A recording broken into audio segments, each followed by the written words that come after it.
तो पहले एपिसोड का नाम है बोल माछेड़ झोल। यहाँ बोल एक काइंड ऑफ फिश है और झोल का मतलब होता है उसकी करी। सो एपिसोड का नाम बेसिकली हम फिश करी कह सकते हैं। तो एपिसोड की शुरुआत में हम एक प्रोफेसर से मिलते हैं जो बस में बैठ के अपने स्टूडेंट के गांव जा रहे थे। हम समझ पाते हैं कि प्रोफेसर को कविताएं लिखने का बहुत शौक था। प्रोफेसर खेतों के बीचों बीच एक बरगद के पेड़ के नीचे उतरते हैं जहाँ उन्हें अचानक से एक बोटमैन मिल जाता है जो उन्हें अपने नाव में पास के गाँव में छोड़ने की बात कहता है। अब प्रोफेसर कहते हैं कि उन्हें बोवालिया गाँव जाना है और क्योंकि रास्ता बहुत लंबा है तो बोटमैन और प्रोफेसर आपस में बातें करने लगते हैं। प्रोफेसर कहते हैं कि वो ढाका विश्वविद्यालय के रिटायर्ड प्रोफेसर हैं और उनकी एक बेटी है जो विदेश में रहती है। साथ ही 2 साल पहले उनकी वाइफ का देहांत हो गया था। प्रोफेसर अपने फ्री टाइम में बांग्लादेश के अलग अलग जगहों में घूम घूम कर लोकल लेजेंड्स की स्टोरी सुनते थे और अपना टाइम स्पेंड करते थे। इसी के चलते कई सालों बाद वो अपने छात्र से मिलने बोवालिया आए हैं और तो और उसे अपने स्टूडेंट के मदर के हाथ का बना बोल फिश करी भी खानी है जिसे वो काफी पसंद किया करते थे।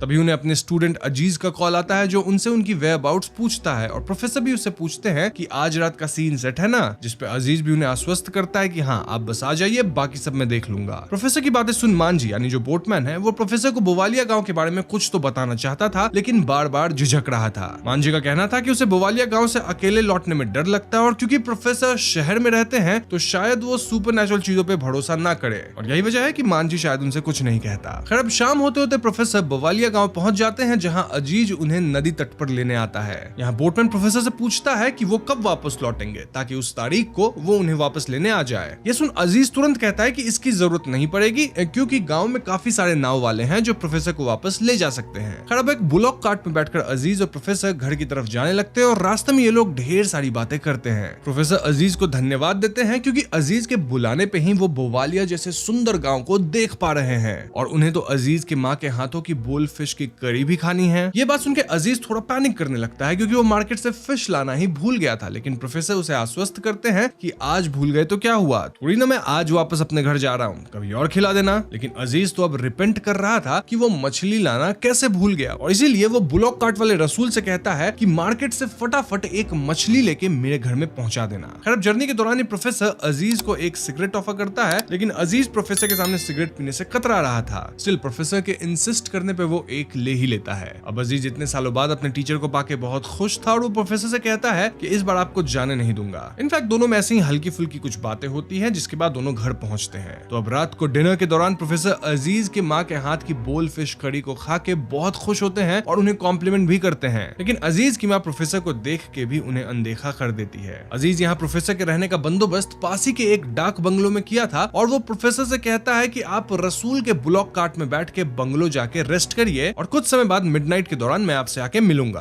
दोस्तों हम समझ पाते हैं कि रात को एक्चुअली प्रोफेसर और स्टूडेंट का प्लान था कि ये लोग पास के ही एक तालाब में जाके मछलियां पकड़ने वाले थे और हाँ आज क्योंकि पूर्णिमा की रात थी तो मछलियां पकड़ने में बड़ा मजा आने वाला था। यही वजह थी कि रसूल यहाँ मछलियों का चारा भी बनाने लग गया था। खैर अब सीन शिफ्ट होकर प्रोफेसर और अजीज को दिखाता है जो तालाब किनारे बैठ के मछलियां पकड़ रहे थे और प्रोफेसर अजीज से कहते हैं कि तुम्हारी माँ शायद मुझे पहचान नहीं पाई इसीलिए उन्होंने मुझसे बातें नहीं करी। ये सुन अजीज बताता है कि उसकी माँ को 3 महीने पहले दिल का दौरा आया था जिसके बाद से she has become like this. Basically उनकी मेंटल हालत सही नहीं है। खैर अब अजीज प्रोफेसर को अपनी कहानी बताना शुरू करता है और अगर आपको याद होगा तो प्रोफेसर कहानी सुनने के बड़े शौकीन थे। अजीज कहता है कि उसके घर के साइड वाले घर में अकलीमा नाम की एक लड़की रहती थी जिसे अजीज ट्यूशन दिया करता था। एक रोज अकलीमा के पेरेंट्स उसकी शादी फिक्स कर देते हैं लेकिन अकलीमा को कोई और पसंद था। अकलीमा की पेरेंट्स जब उसकी लव मैरिज के लिए नहीं माने तो अकलीमा गलत कदम उठा ली। इनफैक्ट अजीज भी उसके जनाजे में गया था लेकिन 3 दिन बाद सारे गांव वाले देखते हैं कि अकलीमा एक सफेद कपड़ा पहन के बरगद के पेड़ पे बैठी है। यहीं पे प्रोफेसर अजीज की बातों को काटते हुए कहता है कि हाँ अब तुम बोलोगे कि अकलीमा की आत्मा यहाँ फंस गई और कोई भी आदमी उस बरगद के पेड़ के नीचे से नहीं जाता।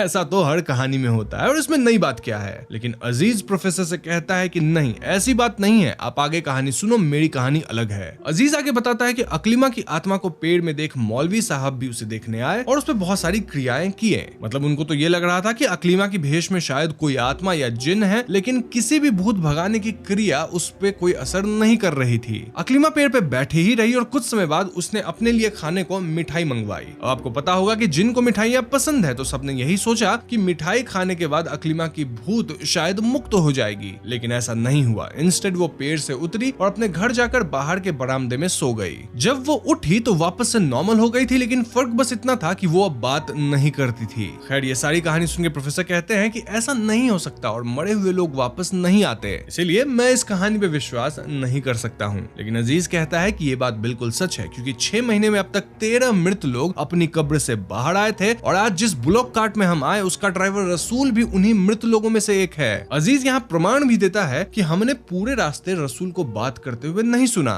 इनफैक्ट अगर ध्यान दिया जाए तो रसूल इनसे बुलॉक कार्ट का फेयर भी नहीं लिया था। प्रोफेसर अब अजीज से पूछते हैं कि उसने ये सारी घटनाएं न्यूज में क्यों नहीं बताई, क्योंकि एक बहुत ही अननेचुरल फेनोमेनन है। इनफैक्ट जब भी रिजरेक्शन की बात होती है तो सबके मन में जीसस क्राइस्ट का नाम आता है और उसके बाद पहली बार ही ऐसा कुछ हो रहा है। अजीज कहता है कि वो बाहर की दुनिया को कभी भी ये सारी बातें नहीं बताएगा, क्योंकि क्या पता ऐसा करने से उनके गांव का ये वरदान खत्म हो जाएगा। ये तो अच्छी बात है ना कि मुर्दा वापस से जिंदा हो रहे हैं और गांव में लौट रहे हैं, जिससे गांव में कभी भी शोक या मातम का माहौल नहीं रहेगा। लेकिन प्रोफेसर की सोच यहाँ अलग थी। वो अजीज को फोर्स करने लगते हैं कि गांव में रिसर्च वगैरह करवाया जाए और अगर वो किसी को नहीं बुलाएगा तो प्रोफेसर ही अपनी यूनिवर्सिटी के लोगों को यहाँ बुला के रिसर्च करवाएंगे। अब जैसे ही प्रोफेसर ऐसा कहते हैं तो अजीज कहता है कि मैं आपको ऐसा करने नहीं दूंगा, मैं गांव का बेटा हूँ और इसको बचा के रखना मेरी जिम्मेदारी है। प्रोफेसर को भी याद आता है कि शुरू से ही अजीज की बातें काफी सस्पिशियस थी, जहाँ उसने बोटमैन के सामने बोला था कि प्रोफेसर को गांव से जाने की जरूरत नहीं पड़ेगी और फिर आज ही उसने प्रोफेसर को बोल फिश करी भी खिला दी, मानो प्रोफेसर की ये लास्ट विश हो। अब इनका फिशिंग रॉड भी हिलने लगता है और अजीज उस तरफ ध्यान देता है, जिसके चलते प्रोफेसर मौका पाकर पीछे से भागने की कोशिश करते हैं। लेकिन अजीज अपने फिशिंग हुक को उनके मुंह के अंदर फंसा देता है, जिससे प्रोफेसर एक जगह अटक जाते हैं। और तभी अजीज अपनी असलियत प्रोफेसर के सामने बताता है कि उसने यहाँ प्रोफेसर को दावत पे नहीं बुलाया है, बल्कि प्रोफेसर ही आज दावत बनने वाले हैं। जी हाँ दोस्तों, तभी जंगल के सामने से वही सारे मृत लोग सफेद चोगा पहनकर प्रोफेसर के सामने आते हैं और अजीज रिवील करता है कि हर पूर्णिमा की रात मृत लोगों को एक बलि चाहिए होती है और आज प्रोफेसर उनका खाना बनेंगे।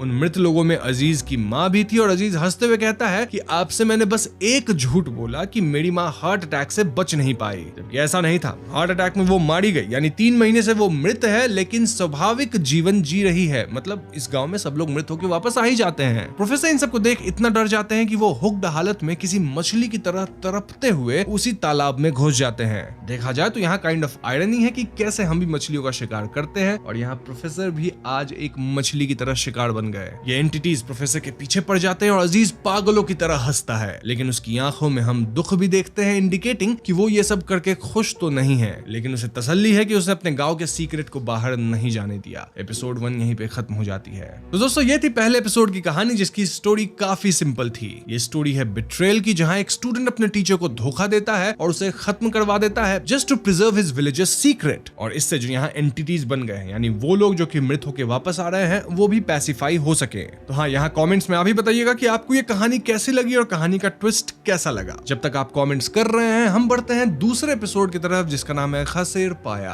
अब खसी यानी कि रैम, यानी कि हम काइंड ऑफ ए गोट कह सकते हैं, और पाया मींस इट्स लेग पीस। तो खसेर पाया का मतलब क्या होगा? मटन कड़ी या mutton leg piece in general. तो कहानी की शुरुआत में हम रफीक नाम के व्यक्ति को देखते हैं, जो कि रात को अपने बिस्तर पे सो रहा था। तभी बाहर तूफान आने लगती है, बिजली कड़कने लगती है और ऐसे में रफीक कमरे की खिड़की को बंद करता है, देन अपने बेटे को अपने पास लाके सुलाता है। रफीक को यहाँ मेन डोर से भी कुछ आवाज आ रही थी, जिसे वो चेक करने जाता है, बट देन उसे किचन से यूटेंसिल्स की आवाज आती है और वो चुपके से दरवाजे के साइड से झांक के देखता है कि उसकी बीवी खाना बना रही थी। ऐसे में वो अपनी पत्नी से पूछता है कि आधी रात को तुम क्या कर रही हो, और इस बात पे पत्नी कहती है कि 3 दिन मैं नहीं रहूंगी, इसीलिए मैं तुम्हारे लिए मटन करी बना रही हूँ। ऐसा कहते ही उसकी आंख चमक उठती है और इससे डर के रफीक पीछे मुड़ता है, लेकिन पीछे तो उसे उसकी पत्नी दिखाई देती है, जो उसे कंफर्ट करती है और कमरे में वापस ले जाती है। नाउ दिस इज कंफ्यूजिंग, क्योंकि रफीक जिसको किचन में देखा, क्या वो उसकी पत्नी नहीं थी? क्या ये कोई और एंटिटी थी? जो भी है हमें आगे पता चलेगा।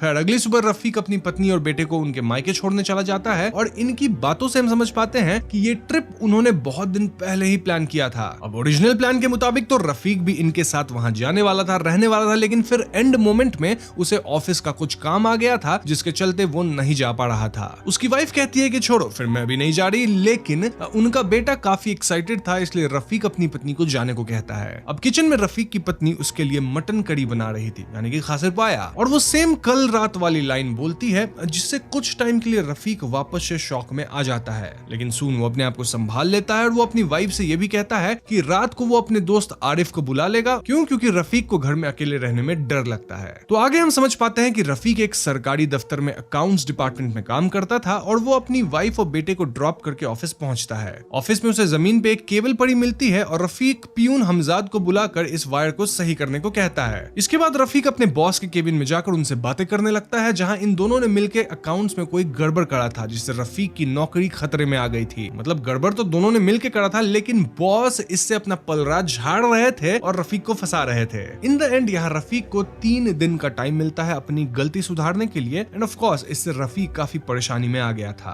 तब रफीक अपने दोस्त आरिफ को कॉल करता है और उससे अपने घर आने की बात कहता है, लेकिन आरिफ आज आउट ऑफ स्टेशन था, जिसके चलते वो रफीक के साथ रहने नहीं आ सकता था। एनीवेज अब ऑफिस की छुट्टी हो जाती है और ऑफिस का पियून रफीक से कहता है कि वो आज जल्दी घर जाना चाहता है क्योंकि उसकी बेटी की तबीयत खराब है और उसे डॉक्टर पे ले जाना है। रफीक भी आधे घंटे में अपना काम निपटा के घर की ओर निकल पड़ता है। अब आरिफ ने रफीक को आइडिया दिया था कि वो वॉक करके घर जाए, जिससे वो थक जाएगा और घर जाके सो जाएगा। तो हाँ, रफीक अब यही फॉलो करता है और पार्क में वॉक करने लगता है। तभी उसे एक बच्चा दिखता है जो बार बार रफीक से 200 रुपए मांग रहा था। रफीक उसे 1 रुपए भी नहीं देता और जैसे ही वो लड़का पीछे आने की कोशिश करता है तो रफीक उसे एक जोरदार थप्पड़ लगा देता है और घर की ओर निकल जाता है। अब घर जाकर वो अपनी पत्नी का बनाया हुआ मटन करी खाने ही वाला होता है कि तभी उसे गैस की स्मेल आती है, लेकिन जब वो अंदर किचन में देखने जाता है तो वहां कोई भी नहीं था। ऑल्दो जब वो वापस लौटता है तो उसे टेबल पे एक ब्लैक कैट जरूर दिखती है जो उसका खाना खा रही थी। इस ब्लैक कैट को देख के रफीक बहुत ज्यादा डर जाता है। खैर तो यहाँ सीन शिफ्ट होती है और हम देखते हैं कि बाहर वापस से तूफान आ गया है और रफीक सारे विंडोज डोर्स लगाने लगता है। तभी उसे उसकी खिड़की के बाहर कोई खड़ा दिखता है और वो धीरे धीरे जाके पर्दे को हटा के देखता है कि बाहर तो बस उसकी शर्ट टंगी है जो कि सूखने के लिए डली हुई थी। तभी पीछे से वही ब्लैक कैट रफीक पे एक पल के लिए हमला कर भाग जाती है। अब रफीक सोफे पे बैठ के टीवी देखने की कोशिश करता है, लेकिन उसे सोफे के नीचे से भी कुछ आवाजें आने लगती है। ऑल्दो चेक करने पे वहां कोई नहीं होता। नाउ जब रफीक टीवी ऑन करता है तो कार्टून चल रही होती है, जिसे देख रफीक को नींद आने लगती है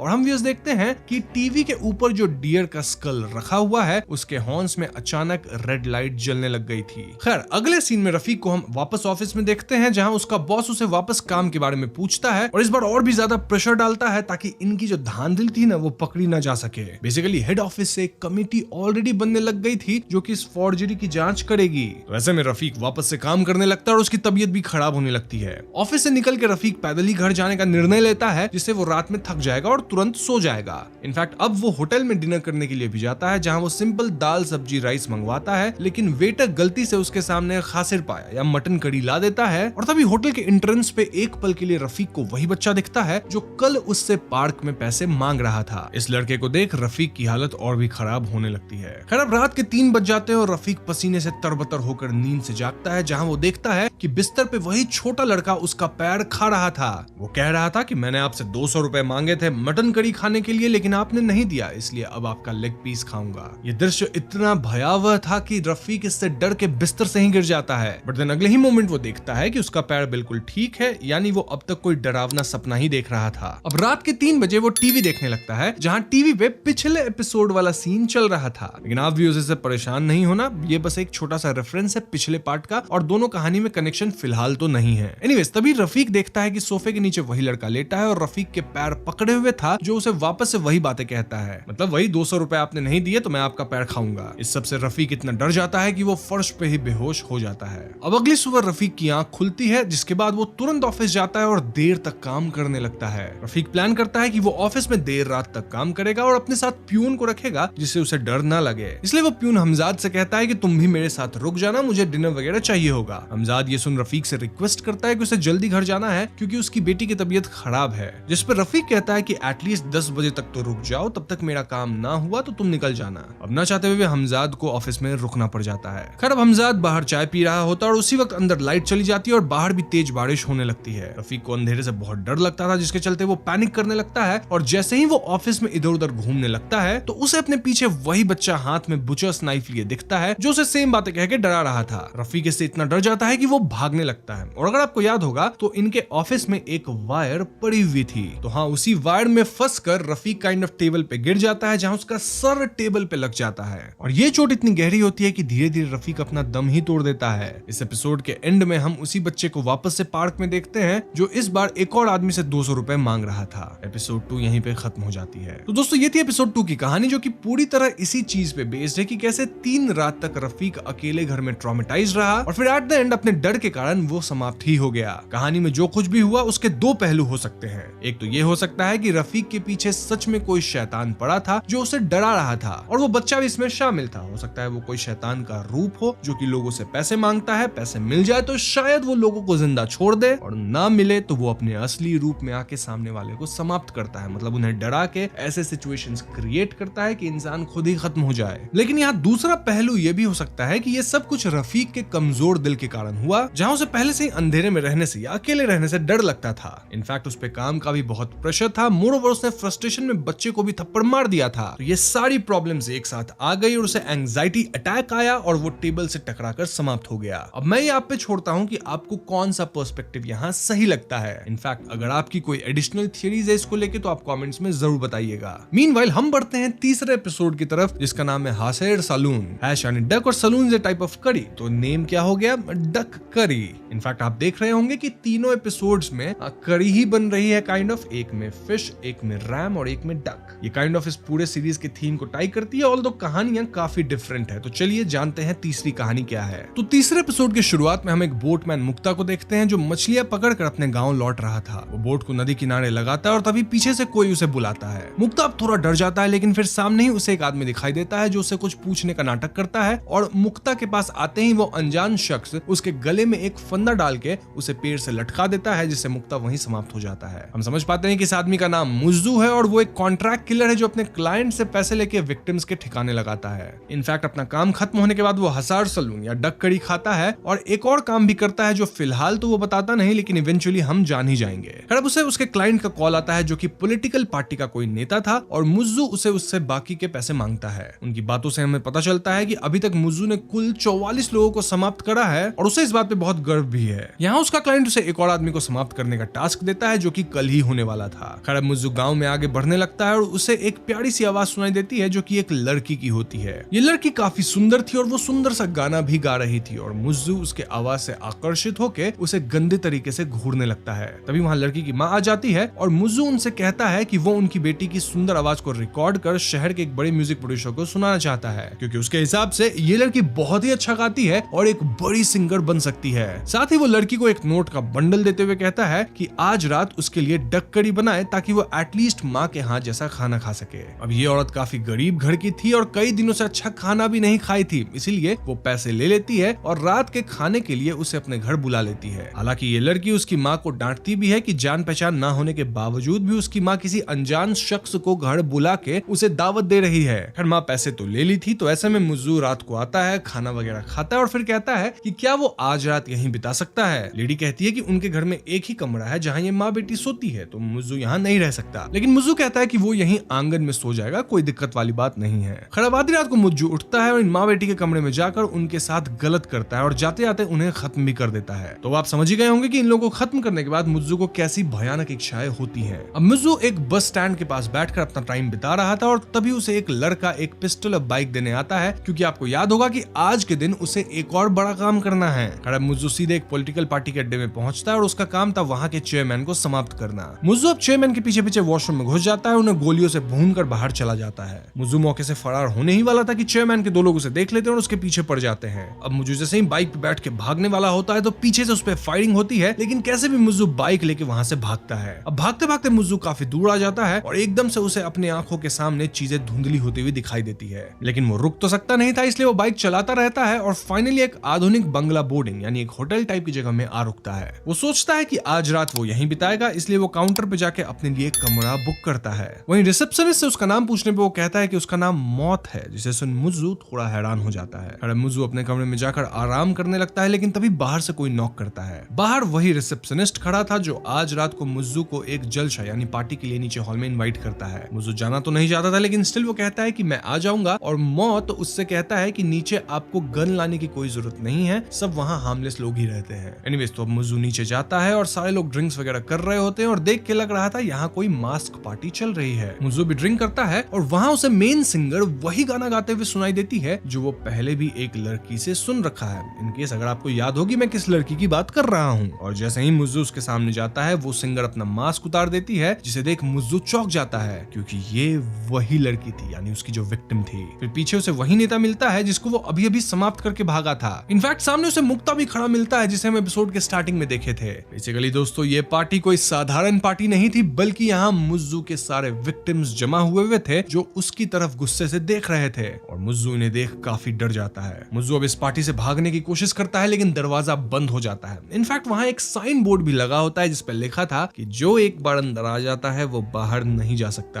अब मुज्जू मौत को गन पॉइंट पे ले लेता है और होटल का मेन गेट खोलने को कहता है, लेकिन रिसेप्शनिस्ट उससे कहता है कि शायद अब सारी बातें समझ नहीं पाए हैं। और तभी मुज्जू अपने पेट में एक गोली का निशान देखता है और कहानी पास्ट में चली जाती है जहां हम देख पाते हैं कि मुज्जू जब नेताजी को मार के भाग रहा था तभी उनकी आदमियों ने उस पे गोली चला दी थी जो उसके पेट में लग गई थी। अब तब तो Mujju heat of the moment पे बाइक लेके फरार हो गया था, लेकिन चलते चलते उसकी हालत खराब हो गई थी और आपको याद होगा कि उसे रास्ते में एक जगह थोड़ी तकलीफ भी हुई थी, मतलब सब कुछ ब्लर हो रहा था। तो बेसिकली हुआ यह था कि उस मोमेंट में चोट की वजह से उसकी जान चली गई थी एंड देन मुज्जू या उसकी आत्मा जो भी आप कहें होटल पे आई एंड जो कुछ भी इसके बाद हुआ वो सब मुज्जू का आफ्टर लाइफ है। तो आफ्टर लाइफ में उसे अपने सारे विक्टिम्स दिख रहे हैं और अब इटर्निटी तक मुज्जू ऐसे ही रहेगा अपने ही विक्टिम्स के साथ जहां उसे हर पल अपने कर्मों का अफसोस होगा। इनफैक्ट इस पॉइंट पे आप ये भी समझ गए होंगे कि ये जो होटल है ये कोई होटल नहीं है बट काइंड ऑफ हेल है जहां मुज्जू को सजा मिलेगी और यहाँ से वो कभी भी भाग नहीं पाएगा। तभी तो यहाँ गोली बंदूक की जरूरत भी नहीं, कुछ काम ही नहीं करेगी।